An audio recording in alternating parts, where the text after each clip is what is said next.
Yo, Darius Britt here. First off, Happy New Year, D4 fam, and welcome to 2020. Second, going on a little rant today, just like a little baby one. Quiet on 212. You guys know me by now. I'm all about getting you to go out and make films, no matter what the circumstances. I had a few discussions recently with some peeps, and this topic cropped up. I don't know if you're a real filmmaker. My initial thought was that old film school adage. If you want to be a filmmaker, pick up a camera, go out, record something, congratulations, you're a filmmaker. I agree with this all the way, right? Like the second you decide to do the thing, you can call yourself the thing. Very inspiring, but there's more to it than that. You also have to keep doing the thing. If you made a short film 10 years ago, quit, and now you've been pulling teeth for the last 7 years, you're not a filmmaker anymore, you're a dentist. Let's kick it off with a quote. You are what you do every day. I think this definition of an occupation is more accurate. You are what you do every day, or most days anyway. So you are a filmmaker if you make films for, most of your days, most days out of the year, right? Notice I didn't say anything about money. If you're not getting paid to make films, you're still a filmmaker. You're just not at that professional level yet. You still with me? So here's the good news. If you want to be a filmmaker, you just have to do the thing. Doesn't matter if your budget's 25 cents, and it doesn't matter if you're not being paid for it. If you spend your time making films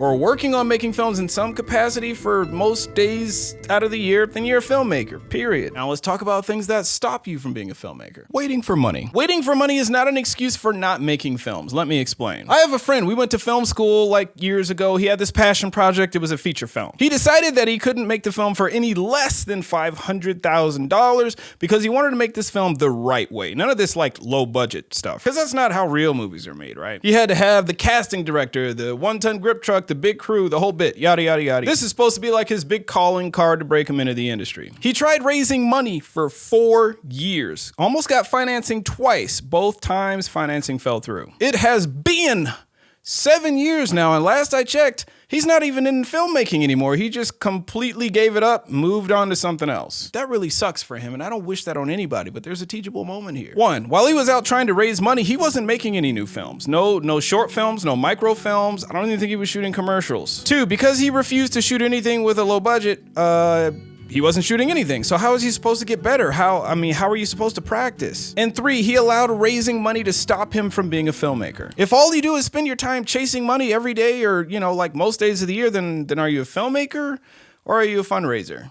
Along with the coin came the paper bill. This doesn't apply to producers, obviously, because if you're a producer, your job is to find money and resources and help package and get these films off the ground, but he wasn't a producer, he's a writer-director. Money is just one of many tools used to make films. It's a very powerful tool, yes, but at the end of the day, it's just a tool. The goal shouldn't be to find money to make a good film. The goal should be to develop your skills in your craft so well that you don't need a lot of money to make a good film. If you can do that, you will attract money. You won't have to chase it so hard. There are some dope films that have been made for practically pennies on the dollar. Primer, Strays, The Following, Clerks, The Puffy Chair, Pie, just to name a few. All of those peeps made their first films for next to nothing, relatively speaking. I mean, that's how they started their careers. They didn't allow lack of money to stop them. I'm not saying you can't make a $500,000 passion project. I'm saying you have to temper your passion with practicality. If you can't make a captivating short film or a captivating feature film on a budget, having $20 million isn't gonna fix that problem. Money isn't pixie dust, right? You can't just sprinkle money on a project to make it compelling. If you can't raise money for your $500,000 passion project, right, then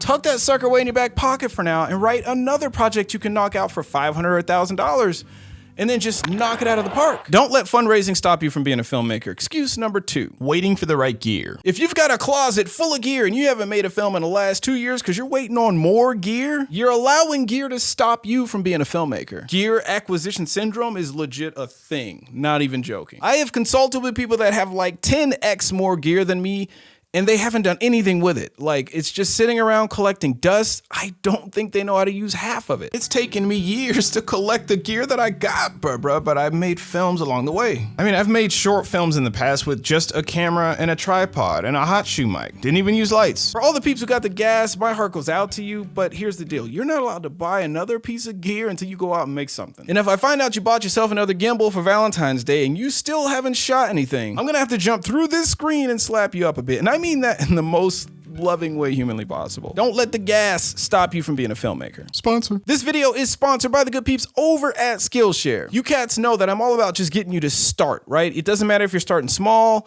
Learn as you go, work your way up. If you can master the craft behind what you're doing, you will create loads of opportunity for yourself. Skillshare is a dope resource for all of the above. They got a smorgasbord of classes on pretty much all things creative, including filmmaking, After Effects, editing, photography. I'm sure many of you are familiar with Ryan Booth. He recently did a Skillshare original in cinematography. I enjoyed watching it. Jordy over at cinecom.net's also got a number of classes. Maybe I'll teach a class over on Skillshare one of these days. I don't know. We'll see. If you do the math, bro, it's like less than $10 a month. That's pretty affordable. It's a new year. Kick it off with a class or 2 or 100. You do you, boo. If you click the link in the description section and join, you will get 2 extra months free off of your premium membership. Go and get your knowledge up, bruh. And we're back at a D4 fam. Next excuse, waiting for crew. Having crew is nice, right? Like there are definitely some projects that you should definitely have crew for, but you know, you can also make some films without a crew too. If you're just starting out and you don't have access to a crew, there are definitely workarounds, but you gotta simplify your projects. We're talking minimal locations, minimal actors, no scenes requiring a lot of extras. If you're gonna shoot outdoors, you know, utilize magic hour as much as you can, easy lighting. If you have an idea that you absolutely must have crew for, put it in your pocket and then write another project, you know, something smaller in scope that you can knock out solo. And remember, keep it simple. Write a story with no dialogue if you have to. Just use voiceover. Pull a Terrence Malick. I've made films with a crew of like up to 12 people. I've made films just completely solo. There are plenty of films on this channel showing you how to do both. Also, I did a whole video on how to find crew. I think I did 2. You can check it out here. Don't let lack of crew stop you from being a filmmaker. Next, waiting for actors. I did a whole video on what to do if you can't find actors. You can check that video out here. If you don't have access to professional actors, then use hobbyists or people who've always had an interest in acting, but they never quite got the opportunity to flex that muscle. If you don't have any of those, then use friends. If you have no friends, then use family. If you can't use friends or family, then do like a Letters to July type thing where you film yourself and things around you, and then you build a narrative using voiceover or whatnot out of that. Look worse than I actually do. Like a lot of women, I place unattainable high standards on my appearance. Think of it kind of like a video diary. If need be, you can be your own cast and crew, like literally film yourself. We've done that on this channel. Actors are awesome, right? But if you don't have access to actors right now, don't let that stop you from being a filmmaker. The big picture. Here's the deal, bro. If you want to make like amazing work, you have to develop your craft, and that takes a lot of practice and a lot of time. There is so much to learn, it will make your head spin. I've been at this for years, fairly aggressively. I mean, I've made a lot of stuff, and I still learn new stuff